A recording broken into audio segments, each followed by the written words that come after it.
Ja sam Vilim Karlović, imam 35 godina.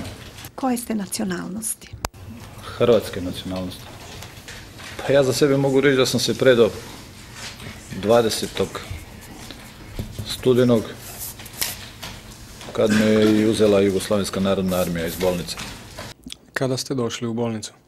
17. studenog. A što se tiče ostalih pripadnika vaše postrojbe, jesu li i oni stigli toga dana ili su već bili tamo? Bilo je nekoliko mojih vojnika koji su ranije ranjeni, bilo je u bolnici. Pa 19. sam prvi put u večernjem terminu vidio pripadnike Jugoslavenske narodne armije da su ušli u bolnicu. Pa negdje oko 9 ili 10 sati dobili smo zapovjed da moramo izaći i proći kroz bolnicu i izaći na drugu stranu. Tu su zapovjed dobili svi koji su bili lakše ranjeni i koji su bili pokretni. Tako se i dogodilo. Izašli smo iz tog stražnjeg izlaza bolnice na zadnju stranu i tu je počelo postrojavanje i razvrstavanje. Bili smo odvedeni do autobusa i utovareni u autobuse i s autobusima smo krenuli kroz grad. Pa autobusi su nas vozili kroz grad, završili smo u Vukovarskoj vojarni kasarni. Teritorijalci i četnici uglavnom su psovali, vrijeđali, ulazili u autobuse, htjeli su da neke ljude izvedu vani iz autobusa, a Jugoslavenska narodna armija i vojnici su nas čuvali autobusima i nakon nekog vremena su se počeli izvoditi ljudi vani iz autobusa. Ljudi su bili izvođeni iz autobusa i vođeni su prema tom velikom hangaru. Na ulazu u hangar bili su vojnici koji su ljudima uzimali sve što je vrijedno, skidali čak i dijelove odjeće i tukli ih. To je bio takozvani špalir. Nakon toga ulazilo se u hangar gdje je nastavljena tuča ljudi. Autobusi su pražnjeni jedan po jedan. Pa ja se sjećam Željka Majora. Njega sam vidio kako prolazi kroz kordon i kako dobija batine. On je bio čovjek iz moje postrojbe koji je došao sa mnom u Vukovar i koji je bio ranjen u rame i u ruku. Što se tiče batina i načina na koji su nas tukli u tom kordonu, koristilo se od pušaka, kundaka pušaka do drvenih nekakvih batina. Čak sam vidio i jednog da je imao lanac, šakama, nogama, praktički s čim god se stiglo. Pa prije nego što sam uopće došao do tog ulaza, ja sam uspostavio kontakt sa jednim vojnikom, komunikaciju. A nakon toga došao sam i ja na red gdje sam isto morao proći istu proceduru. Znam da sam imao krunicu oko vrata, to su mi u stvari otrgnuli, novčanik sa slikama moje žene i mog prvog djeteta sam morao baciti na pod, imao sam i neki novaca i to sam morao ostaviti. I isto sam dobio batine kao i svi drugi u tom kordonu. I nakon toga je slijedio ulazak u hangar. Pa kad smo izašli iz autobusa, nas je van autobusa preuzeli su nas drugi vojnici. Ti vojnici su ispitivali svakog, možda svakog drugog, svakog trećeg, zanimalo ih je otkud smo, šta radimo u Vukovaru, pa između ostalog, tako je i taj vojnik pitao mene otkuda sam. Tako je uspostavljena komunikacija. Pa pitao me kao otkud si ti? Ja sam mu rekao da sam iz Zagreba. On me pitao pa šta tražiš ovdje? Šta te tjera ovdje? Ja sam slegnuo ramenima. On je meni na to rekao, kao veli vidiš, ja još par dana fino idem uživat, kaže, gotov sam sa vojskom i idem u Rumu. Kada je on spomenuo da je iz Rume, ja sam mu na to rekao da sam često dolazio prije rata u Rumu i da imam jednog prijatelja iz Rume. Na to me on pitao koji je to prijatelj, ja sam mu kratko rekao da ima nadimak Kemo. Pitao me gdje živi, ja sam rekao da mi se čini da je negdje u nekakva ulica Partizanski odreda ili tako nešto slično.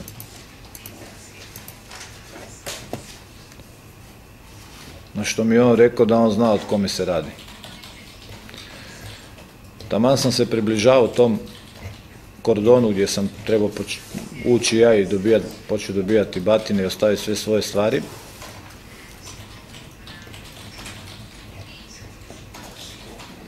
Sjećam se da sam mu rekao, molim te, jel me možeš spasiti?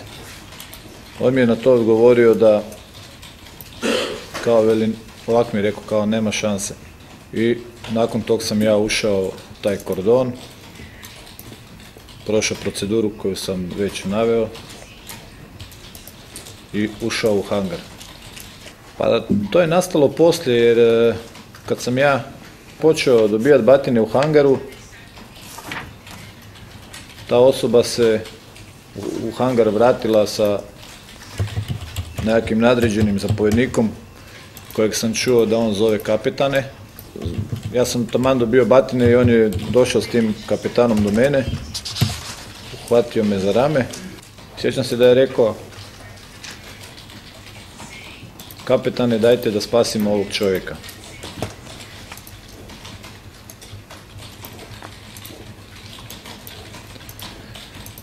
Na to je kapetan njemu rekao, izvedi ga vani, pored vrata, i čuvaj ga da ga četnici ne ubiju. I kad smo izlazili iz hangara, već na samom izlazu, jer to nisu velike razdaljine, on je mene zagrlio i pitao me kako se zoveš. Kako se zoveš da znam? Jer ja ću reći da se znamo od prije, tako mi je rekao.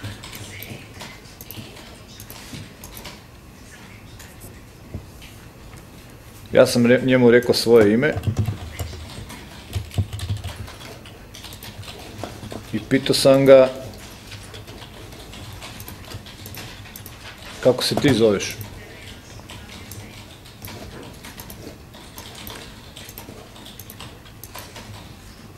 Na to mi je on rekao da mu je ime Štuka, da ga zovu Štuka. Ja sam ga pitao, jel mogu znati tvoje ime? On mi je rekao kratko Ilija. Nas je bilo 7 koji smo spašeni iz tog hangara. Pa nas 7 je u pratnji Štuke i još 3 vojnika smješteno u jedan bijeli kombi i voženi smo dalje prema Vukovaru. I iza toga smo odveženi na Modotex. Kad su četnici otišli i mi završili nakon toga sa čišćenjem, deda je sa još nekoliko vojnika uzeo nas 7 i krenuli smo pješice prema Veleprometu. Potom su počeli ulaziti u našu sobu četnici i izabirati ljude i izvoditi ih vani. Izveli su me iz te prostorije, stavili su me u to vozilo i odvezli su me u jednu kuću. Možda smo se vozili vrlo kratko, 2-3 minute. Kad sam došao u tu kuću, u kući je bilo 20-ak pripadnika četničkih formacija. Prvo su svi bili veseli što sam ja doveden u tu kuću.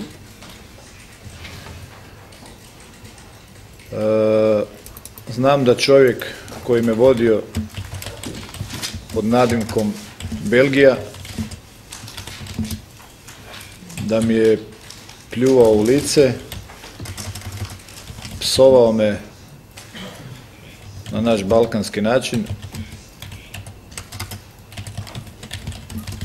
i govorio mi da ću sad vidjeti što četnici znaju.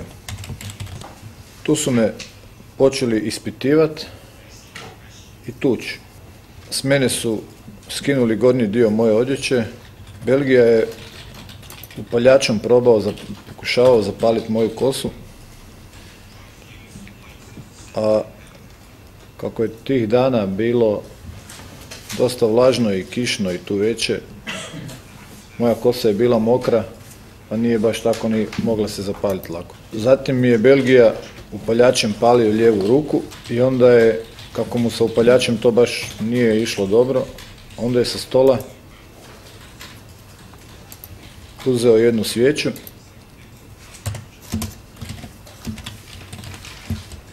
i stavio mi na lijevo moje uho. Pošto ja nisam mogao izdržati tu bol, a nisam bio vezan,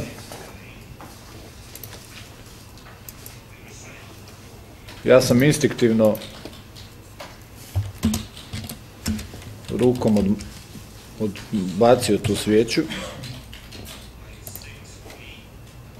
nakon čega su me i on i Belgija počeli tući. Preko puta mene za stolom je sjedila jedna ženska osoba koja je imala na glavi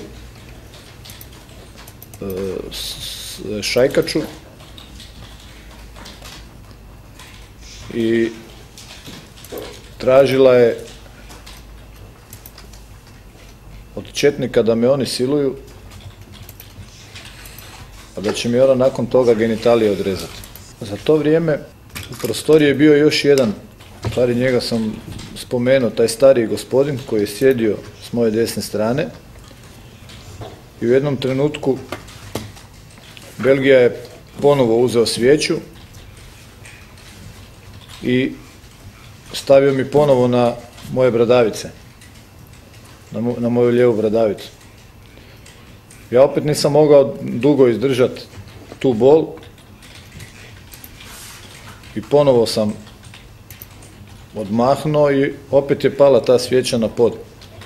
U tom trenutku taj stariji čovjek, stariji četnik koji je bio tamo, je sa stola uzeo jednu bocu, udario me po glavi s bocom i kako se ona razbila, ostatkom flaše koje držao u ruci, posjekao me po leđima i po mojoj desnoj ruci.